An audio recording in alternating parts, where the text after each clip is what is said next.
வச்சு பார்த்தீங்கன்னா கொஞ்சம் டிஃப்ரெண்ட்டாக நம்ம எப்போவும் யூஸ் பண்ணுற பீக்கங்காய் வச்சு கொஞ்சம் டிஃப்ரெண்ட்டாக ட்ரை பண்ணி பார்க்கலாம்னு நினச்சேன். எப்போவுமே வந்து நம்ம பீக்கங்காய் வச்சு பருப்பு கூட்டு அல்லது பொரியல் இந்த மாதிரி தான் செஞ்சு சாப்பிடுவோம். இன்றைக்கி வந்து நம்ம ஒரு டிஃப்ரெண்ட்டான பீக்கங்காய் பால் கறி எப்படி செய்யலாம் அப்படிங்கிறது தான் இந்த வீடியோவில் நான் உங்களுக்கு ஷேர் பண்ண போகிறேன். நான் பீக்கங்காய் 2 பீக்கங்காய் பெருசாக இருந்தது எடுத்தேன். அதை தோல் எடுத்துகிட்டு கட் பண்ணி வச்சுருக்கேன். அப்புறம் ஒரு பல்லாரி வெங்காயத்தை இந்த மாதிரி நீல வாக்கில் கட் பண்ணி வச்சுருக்கேன். 3 பச்சை மிளகாய், கொஞ்சம் கருவேப்பிலை எடுத்து வச்சுருக்கேன். அதுக்கப்புறம் பார்த்தீங்கன்னா நான் வந்து பீக்கங்காவோட தோலை வந்து எடுத்து வச்சுருக்கேன். இதை வந்து நம்ம சட்னி அரைச்சோன்னா நல்லா டேஸ்டியாக இருக்கும். அதனால சட்னி அரைச்சிக்கலாம் அப்படின்னு சொல்லிட்டு இதை எடுத்து வச்சுருக்கேன். சட்னி வந்து நான் அடுத்த வீடியோவில் உங்களுக்கு ஷேர் பண்ணுறேன். ஓகேவா? பீக்கங்காய் பால் கறி செய்கிறத வந்து நம்ம ஆட் பண்ணாலே கொஞ்சம் லாங்காக ஆயிரும் வீடியோ. அதனால இதை வந்து நான் அடுத்து செப்பரேட் வீடியோவில் ஷேர் பண்ணுறேன். இதனால தனியாக எடுத்து வச்சிடலாம். ஓகே, இப்போ வந்து நம்ம ரெடி பண்ண ஆரம்பிச்சிடலாம். இதுக்கு வந்து ஒரு கடாயில் வந்து கொஞ்சம் எண்ணெய் விட்டு அந்த எண்ணெயை வந்து ஹீட் பண்ணியிருக்கேன். சூடான உடனே நம்ம கடுகு, உளுந்து, கடலைப்பருப்பு போட்டு தாளிச்சிக்கலாம். இப்போ 1 ஸ்பூன் அளவுக்கு கடுகும் உளுந்தும் போட்டிருக்கேன். அதுக்கப்புறம் ஒரு அரை ஸ்பூன் அளவுக்கு கடலைப்பருப்பு எடுத்திருக்கேன். இது நல்லா வெடிக்கட்டும். இப்போ கடுகு வெடிக்க ஆரம்பிச்சுட்டு நம்ம எடுத்து வச்சுட்டு கருவேப்பிலை ஆட் பண்ணிடலாம். கூடயே வந்து 3 பச்சை மிளகாய் ஆட் பண்ணியிருக்கேன். நீங்கள் வந்து உங்கள் காரத்துக்கு ஏற்ற மாதிரி அட்ஜஸ்ட் பண்ணிக்கோங்க. இப்போ இதெல்லாம் பொரிஞ்சு முடிச்சோடனே நம்ம வெங்காயத்தை ஆட் பண்ணிடலாம். இப்போ இது நல்லா வதங்கட்டும் பார்க்கலாம். பார்த்தீங்கன்னா வெங்காயம் நல்லா வதங்கிடுச்சு. இதில் வந்து ஒரு 5-6 பல் பூண்டை வந்து நல்லா தட்டி ஆட் பண்ணிக்கோங்க. நான் தோலோடையே தட்டியிருக்கேன். இப்போ இப்படி சேர்க்கும்போது நல்லா வாசமாக இருக்கும். இப்போ இது கொஞ்சம் வதங்கட்டும். இப்போ பூண்டோட பச்சை வாசனை மாறிடுச்சு. இப்போ நம்ம கட் பண்ணி வச்சுருக்க பீக்கங்காயை அதில் ஆட் பண்ணிடலாம். இப்போ பீக்கங்காவை ஃபுல்லாத்தையும் ஆட் பண்ணியாச்சு. இப்போ நல்லா இதை வந்து இந்த எண்ணெயிலேயே வந்து வதக்கி வச்சுக்கலாம்.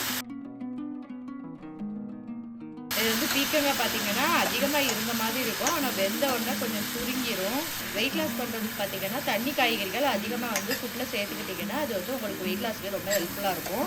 இந்த ரெசிபி வந்து நான் ஒரு வீடியோவில் பார்த்தேன். எனக்கு ஃபஸ்ட்டு பார்க்கும்போது என்னடா பால் விட்டு செய்கிறாங்களே நல்லா இருக்குமோ என்னவோ அப்படின்னு யோசித்தேன். ஆனால் நான் உண்மையிலே செஞ்சு பார்க்கும்போது நல்லா டேஸ்டியாக இருந்துச்சு. அதான் உங்கள் கூட ஷேர் பண்ணிக்கிறேன். இது வந்து ஒரு தட்டு போட்டு மூடி கொஞ்சம் நேரம் வந்து இந்த பீக்கங்காயை ஒரு அரை வேக்காடு வர்ற அளவுக்கு வேக விட்டுலாம்.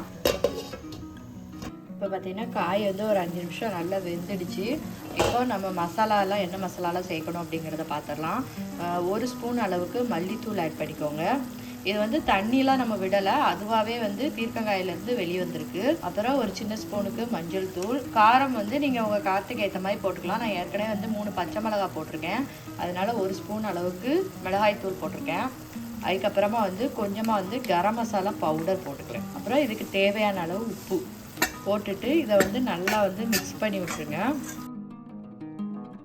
இப்போ வந்து கொஞ்சம் நேரத்துக்கு அந்த மசாலாலாம் மிக்ஸ் பண்ணியிருக்கோம்ல, அந்த மசாலாவோட பச்சை வாசனை மாறணும். அது வரைக்கும் ஒரு 2 நிமிஷத்துக்கு அப்படியே வேக விட்டுடலாம். இது வந்து பார்த்திங்கன்னா சாதத்தோடு சாப்பிட்றதுக்கும் நல்லாயிருக்கும், இல்லை சப்பாத்தி கூட தொட்டு சாப்பிட்றதுக்கும் டேஸ்ட்டாக இருக்கும்.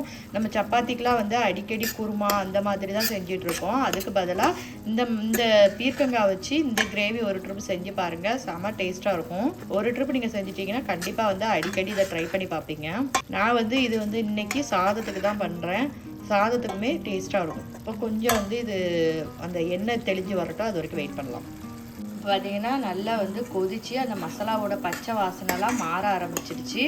இப்போது நம்ம காய்ச்சி வச்சுருக்க பால் ஆட் பண்ணிடலாம். இது வந்து நான் லோ ஃபேட் மில்க் தான், 1 டம்ளர் சூடு பண்ணி ஆற வச்சு வச்சுருக்கேன். அதை இதில் ஆட் பண்ணிடலாம். ஆட் பண்ணிவிட்டு இதை நல்லா வந்து கலந்து விட்டுருங்க. இப்போ இதை வந்து ஒரு லிட்டு போட்டு மூடி ஒரு 5 நிமிஷத்துக்கு நல்லா வந்து கொதிக்கட்டும். கொதிச்சதுக்கப்புறமா நம்ம பார்க்கலாம். இந்த நேரத்தில் உப்பெல்லாம் கரெக்டாக இருக்கான்னு நீங்கள் செக் பண்ணிக்கோங்க. பார்த்தீங்கன்னா நல்லா கொதிச்சிடுச்சு, பச்சை வாசனை எல்லாம் மாறிடுச்சு. பார்த்தீங்கன்னா எண்ணெய் எல்லாம் மேலே தெளிஞ்சு வந்துட்டு இப்போ ஸ்டவ் ஆஃப் பண்ணிடலாம். ஆஃப் பண்ணிவிட்டு இது சூடான சாதத்துலேயோ அல்லது சப்பாத்தி கூடயோ சாப்பிட்றதுக்கு சூப்பராக இருக்கும். நம்ம பால் ஊற்றுனதுனால கொஞ்சம் திரிஞ்ச மாதிரி தான் இருக்கும், ஆனால் டேஸ்ட்டு செமையாக இருக்கும். பால் வந்து எந்த காரம் அல்லது உப்பு சேர்க்கும் போது கொஞ்சம் திரிஞ்ச மாதிரி ஒரு பக்குவத்துக்கு தான் வரும், ஆனால் டேஸ்ட்டு சூப்பராக இருக்கும். இது வந்து நம்ம தயிர் சேர்க்குற மாதிரி தான். தயிர் வந்து ஏதாவது குழம்புல சேர்த்தானா ஒரு மாதிரி பிரிஞ்சு நிற்கல, அது மாதிரி தான் இருக்கும். ஆனால் சாப்பிடும்போது செமையாக இருக்கும். ஓகேவா? நீங்களும் வந்து உங்கள் வீட்டில் ட்ரை பண்ணி பாருங்கள். ஓகே ஃப்ரெண்ட்ஸ், உங்களுக்கு இந்த ரெசிபி ரொம்ப பிடிச்சிருக்கும்னு நினைக்கிறேன். நெக்ஸ்ட் இன்னொரு வீடியோவில் பார்க்கலாம். பாய்.